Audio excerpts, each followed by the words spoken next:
Le récit de Lot, sa lignée. Parmi les faits importants qui ont eu lieu dans la vie d'Ibrahim, le récit du peuple de Lot et le châtiment d'Allah qui s'est abattu sur eux. Il est Lot ibn Haran ibn Ta'arah, qui est Azar, comme nous l'avons vu.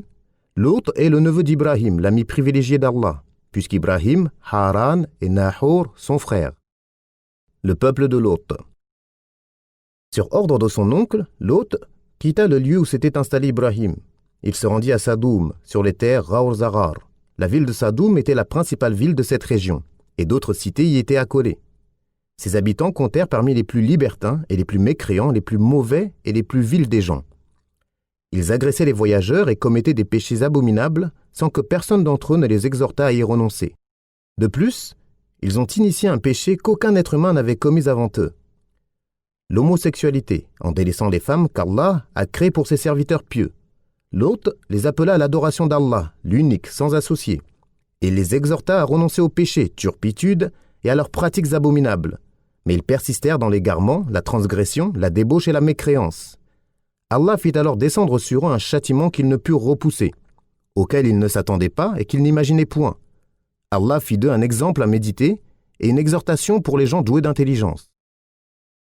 L'invocation de Lot contre son peuple. C'est à ce moment que leur noble prophète invoqua contre eux et qu'il demanda au Seigneur de l'univers, le Dieu des messagers, qu'il le secoure contre le peuple pervers. Allah se courrouça et se mit en colère pour lui, exauça son invocation et répondit à sa demande en envoyant ses nobles émissaires et ses puissants anges. Ils rendirent visite à Ibrahim et lui annoncèrent la naissance prochaine d'un garçon savant tout en l'informant de leur importante mission. Alors Ibrahim dit : « Quelle est donc votre mission, ô envoyé ?» Ils dirent : « Nous avons été envoyés vers des gens criminels pour lancer sur eux des pierres d'argile, marquées auprès de ton Seigneur à l'intention des transgresseurs. » Et il dit : « Et quand nos anges apportèrent à Ibrahim la bonne annonce, ils dirent : Nous allons anéantir les habitants de cette cité, car ses habitants sont injustes. » Il dit : « L'autre s'y trouve. » Ils dirent : « Nous savons parfaitement qui y habite. Nous le sauverons, lui et sa famille, sauf sa femme, qui sera parmi ceux qui périront. » Et Allah dit : lorsque la peur eut quitté Ibrahim et que la bonne nouvelle lui fut parvenue, voilà qu'il plaida en faveur du peuple de Lot. Ceci car il espérait qu'ils répondraient finalement à l'appel de leur prophète, reviendraient vers Allah, se soumettraient, raisonneraient et reviendraient. C'est pourquoi Allah dit : Ibrahim était certes clément, très implorant et repentant. Ô Ibrahim, renonce à cela, car l'ordre de ton Seigneur est déjà venu, et un châtiment irrévocable va les atteindre. C'est-à-dire, détourne-toi de ce sujet et parle d'autre chose, car leur sort est scellé et leur châtiment inéluctable, de même que leur extermination et leur disparition. L'ordre de ton Seigneur est déjà venu. C'est-à-dire que cet ordre émane de celui dont les ordres ne sont jamais rejetés et dont le châtiment et le commandement ne peuvent être repoussés. Un châtiment irrévocable va les atteindre. Les invités de Lot. Et quand nos émissaires, les anges, vinrent à Lot, il fut chagriné pour eux et éprouva une grande gêne. Et il dit : voici un jour terrible. Les exégètes ont dit : lorsque les anges, Djibril, Mikaïl et Israfil quittèrent Ibrahim et se dirigèrent vers Sadoum, ils prirent la forme de beaux jeunes hommes, afin d'éprouver sur ordre d'Allah les gens du peuple de Lot et de fournir des preuves contre eux. Ils arrivèrent chez Lot à la tombée de la nuit et lui demandèrent l'hospitalité. Il les accueillit chez lui de peur que d'autres le fassent et il les prit pour des êtres humains. Il fut chagriné pour eux, éprouva une grande gêne et il dit : voici un jour terrible. Selon Ibn Abbas, Mujahid, Qatada et Muhammad ibn Ishaq, cela veut dire un jour de grand malheur, car il savait qu'il devrait défendre cette nuit ses invités, comme il le faisait pour d'autres. De plus, ses concitoyens lui avaient interdit de recevoir qui que ce soit, mais il ne pouvait refuser l'hospitalité à des gens qui la lui demandaient. Allah dit : auparavant, il commettait des mauvaises actions, c'est-à-dire qu'il commettait des péchés abominables et nombreux. Lot défend ses invités. Ô mon peuple, voici mes filles, elles sont plus pures pour vous. Il voulait les attirer vers leurs épouses, qui sont aussi ses filles, car un prophète est comme un père pour son peuple, comme cela est rapporté dans le hadith, et conformément à la parole d'Allah, les croyants doivent faire passer le prophète avant leur propre personne. Ses épouses sont leurs mères. Cela apparaît aussi dans les propos de certains compagnons et pieux prédécesseurs. Il est dit qu'il était leur père, comme Allah dit : vous avez des rapports sexuels avec les hommes de ce bas monde, et vous délaissez les épouses que votre Seigneur a créées pour vous, vous n'êtes vraiment que des transgresseurs. C'est l'avis de Mujahid, Sa'id ibn Jubayr, Al-Rabi' ibn Anas, Qatada, As-Suddi et de Muhammad ibn Ishaq. Et c'est ce qui est authentique. Le deuxième avis à ce sujet est celui des gens du livre, et il est erroné. Ils ont prétendu que Lot proposa aux hommes de son peuple ses propres filles. Ils se sont trompés aussi en disant qu'Allah n'a envoyé que 2 anges et qu'ils dînèrent chez lui. Et les gens du livre se sont grandement égarés concernant ce récit. Allah dit « Craignez Allah donc, et ne me déshonorez pas en portant atteinte à mes hôtes. N'y a-t-il pas parmi vous un homme raisonnable ?» Ainsi, il leur défendit de commettre ce qui ne sied pas comme turpitude et témoigna contre eux en disant qu'il n'y avait aucun homme raisonnable et sensé parmi eux, aucun bien, mais qu'ils étaient au contraire tous stupides, dépravés, mécréants et bêtes. Telles étaient les paroles que les anges désiraient entendre de sa part, avant même qu'ils ne l'interrogent à ce sujet. Les gens de son peuple, que la malédiction du digne de louange et de glorification soit sur eux, répondirent alors à l'ordre plein de bon sens de leur prophète « Tu sais très bien que nous n'avons pas envie de tes filles, et en vérité, tu sais bien ce que nous voulons. » Ils lui répondirent, qu'Allah les maudisse, « Ô Lot, tu sais très bien que nous ne désirons point nos femmes, et tu sais pertinemment ce que nous voulons et désirons. » Ils ont répondu par ces propos abjects à leur noble prophète, sans craindre le châtiment du Tout-Puissant qui possède le châtiment douloureux. C'est pour cela que Lot leur dit « Si seulement j'avais de la force pour vous résister, ou si je trouvais un appui solide. » Il souhaita avoir une force, un moyen de les empêcher ou un soutien pour lui venir en aide et les châtier d'avoir tenu de tels propos. Abu Huraira rapporte que le prophète a dit « Nous sommes plus en droit qu'Ibrahim du doute lorsqu'il dit « Seigneur, montre-moi comment tu ressuscites les morts. » Allah dit « Ne crois-tu pas encore ? Si, mais je demande cela afin que mon cœur soit rassuré. » Qu'Allah fasse miséricorde à Lot, il disposait d'un appui solide, c'est-à-dire Allah, et si j'avais séjourné en prison, Youssouf n'y serait pas resté, et je l'aurais innocenté. Muhammad ibn Amr ibn Al-Qama rapporte d'après Abu Salama, d'après Abu Huraira, que le prophète a dit « Qu'Allah fasse miséricorde à Lot. Il disposait d'un appui solide, Allah, et après lui, Allah n'a pas envoyé de prophète, si ce n'est dans l'opulence de son peuple. » Allah dit « Et les habitants de la ville vinrent à lui dans la joie. Il dit « Ceux-ci sont mes hôtes, ne me déshonorez donc pas, craignez Allah et ne m'humiliez pas. » Ils dirent « Ne t'avions-nous pas interdit de recevoir du monde ?» Il dit « Voici mes filles, si vous voulez assouvir vos besoins charnels. » Il leur a commandé d'aller vers leurs épouses, pour assouvir leurs instincts sexuels, et les a mis en garde contre le fait de persister dans leurs voies et leurs péchés. Mais ils n'ont pas cessé et ne sont pas revenus de leurs erreurs.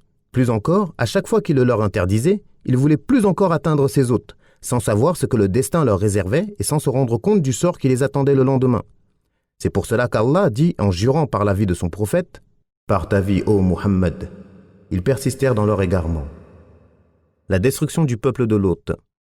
Allah dit, « Ils les avaient pourtant avertis de nos représailles, mais ils ont renié les avertissements. Ils voulurent séduire ses hôtes, mais nous les aveuglâmes. Goûtez donc mon châtiment et mes avertissements. Au petit matin, un châtiment persistant les surprit. » Les exégètes et d'autres ont rapporté que le prophète d'Allah, Lot, empêchait ses concitoyens d'entrer chez lui et s'opposait à eux, alors que la porte était fermée. Ils essayaient de pénétrer par tous les moyens, et lui les exhortait et leur interdisait la turpitude de derrière la porte. Lorsque la situation devint difficile et périlleuse, il dit « Si seulement j'avais de la force pour vous résister, ou si je trouvais un appui solide, j'aurais fait venir sur vous le châtiment. » Et les anges lui dirent alors « Ô Lot, nous sommes les émissaires de ton Seigneur, ceux-là ne pourront jamais t'atteindre. » On rapporte que Djibril sortit à leur rencontre et frappa leur visage d'un battement d'ailes, leur faisant ainsi perdre la vue. On rapporte aussi qu'ils devinrent totalement aveugles, et que même leurs yeux disparurent et qu'ils ne purent retourner chez eux qu'en tâtonnant sur les murs, promettant au messager du tout miséricordieux de revenir et en disant « Demain, nous en découdrons avec lui. » Allah dit « Ils voulurent séduire ses hôtes, mais nous les aveuglâmes. Goûtez donc mon châtiment et mes avertissements. » Au petit matin, un châtiment persistant les surprit. Les anges ordonnèrent à Lot de quitter la ville avec sa famille à la fin de la nuit, et qu'aucun d'entre vous ne se retourne, en entendant le bruit du châtiment lorsqu'il s'abattra. Ils lui ordonnèrent aussi de marcher derrière les siens, comme l'arrière-garde. Exception sera faite pour ta femme. Selon la lecture qui est faite du verset, 2 sens émergent. Soit cela veut dire qu'elle ne doit pas partir avec lui et être exclue de sa parole, pars avec ta famille, soit sa femme est concernée par la suite de cette parole, et qu'aucun d'entre vous ne se retourne, exception faite pour ta femme. C'est-à-dire qu'elle partira avec lui, mais qu'elle se retournera et sera touchée par le même châtiment que son peuple. Le premier sens est le plus plausible si on prend en considération le sens apparent, et Allah est plus savant. Les anges lui ont annoncé la nouvelle de l'imminence de l'extermination de ces transgresseurs, de ces impudents maudits et orgueilleux, dont Allah a fait un exemple pour tout être perfide et douteux. Ce qui les menace s'accomplira à l'aube. L'aube n'est-elle pas proche? Lorsque Lot sortit de chez lui en compagnie de sa famille, ses 2 filles, aucun homme d'entre eux ne le suivit. On dit que sa femme partit avec lui et Allah est plus savant. Une fois qu'ils se furent éloignés de leur cité, le soleil se leva et l'ordre d'Allah auquel personne ne pouvait s'opposer et le châtiment terrible que personne ne pouvait arrêter s'abattit sur eux. Allah dit « Et lorsque vint notre ordre, nous retournâmes la cité et fîmes pleuvoir sur elle des pierres d'argile, se succédant les unes aux autres, portant une marque connue de ton Seigneur, et ces pierres sont prêtes à frapper d'autres peuples injustes. » On rapporte que Djibril arracha les villages de leurs emplacements par un battement d'ailes, 7 villages avec tout ce qu'ils contenaient comme habitants.